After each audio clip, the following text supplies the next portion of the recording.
So I wanted to talk about a reason why a lot of people come to me in order to get a bit of support, which is that they know what they should be doing, but they just can't do it consistently. They'll do it for a bit and then they'll drift away and then they'll come back. And so I wanted to sort of go over a few reasons why that might be. So the first reason is that, you start doing the right behaviors, you feel good, and then you don't feel that if you continue doing them, it's not going to matter. I mean, it's obvious to say it, but in the moment, we just think, well, I'm feeling good, so maybe I don't need to go to the gym, maybe I don't need to eat, consistently whole foods. And then we start to sort of veer off, and it can be quite difficult because things are so incremental, especially when it comes to weight loss or even just overall well-being, that things can veer off, and then we don't really realize that they veered off until we're suddenly like, oh my God, I've gained a bunch of weight, or I don't feel good in myself. So that can be a difficult thing.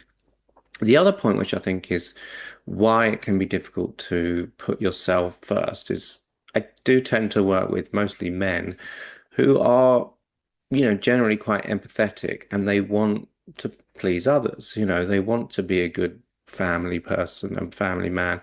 They want to be good at their job. And the important word here is stakes. If you don't do well in your job, obviously your, sort of income is at stake. If you don't do well in your family, there's negative potential feedback coming from your well-being there. But when it comes to yourself, it feels like that's can be sort of relegated down the list a little bit because, well, I'm only letting down myself. And in a way, even though as we verbalize it, that's sort of the worst person you should be letting down.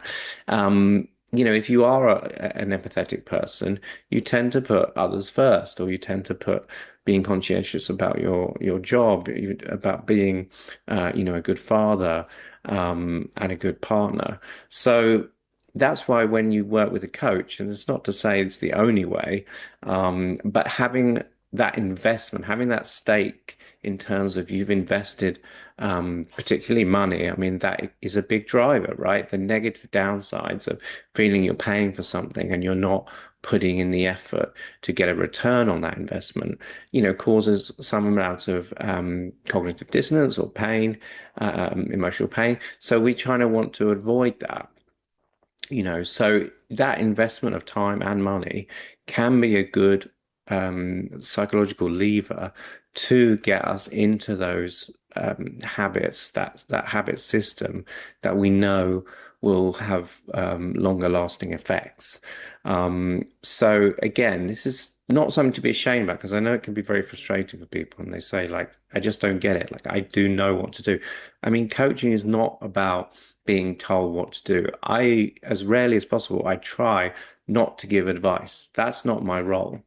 My role is to give you space to talk about what you want and what is important to you. And then once you verbalize it, once you have that time to actually say, you know what, this is really important to me. It's really important that I get to bed at this time. It's important, on Tuesday when I've got all this stuff at work or I've got a run in the morning that I really don't drink or something like that.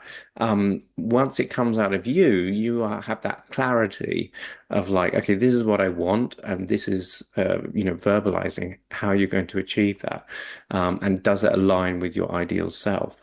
So again, just having that person to ask you the right questions, to give you space to talk, to find out what you really want is very valuable in, getting to be the person that you want to be or to be the most ideal version of yourself that you can be.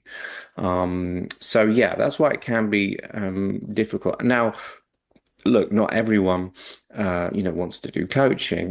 Maybe it's, you have a group of friends and you keep each other accountable in that way, or you belong to, a jiu-jitsu gym and it would be out of sorts. You want to keep up, with the training, as I do. So that keeps me accountable. It's also, a decent whack each month as well. So if I'm paying, whatever it is, 100, £120 a month, I want to make sure that that investment, it has return on it. And it means that I have to watch how much I drink or how much I eat, or, all these kind of things to make sure that I do get that return on the investment. So yeah, so however you think about it, try to set up these states for yourself, so that you keep going back towards those behaviors you want to see. Um, but if it can be, as I say, if you're not able to do that, that's when work and family, they call it work creep, but you can have family creep as well. Like everything, someone's like, oh, can you just do this? You're like, oh, okay, fine, because you just think, well, I'm kind of third in the list, really. So even though I had a session planned at the gym, I want to please my boss, and of course, there's always difficulties in terms of you do have a responsibility, as an employee or even as a business owner, but at the same time, you need to put yourself first at some point, at least in a broader sense. Maybe for, a week or a month or something like that, you say, look, I've really just got to knuckle down for this period.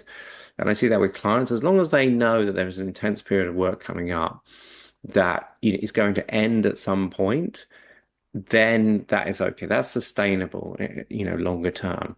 But it's when people get into this stress mode that really is unsustainable, longer term, that then, mental well-being can suffer, physical well-being can suffer.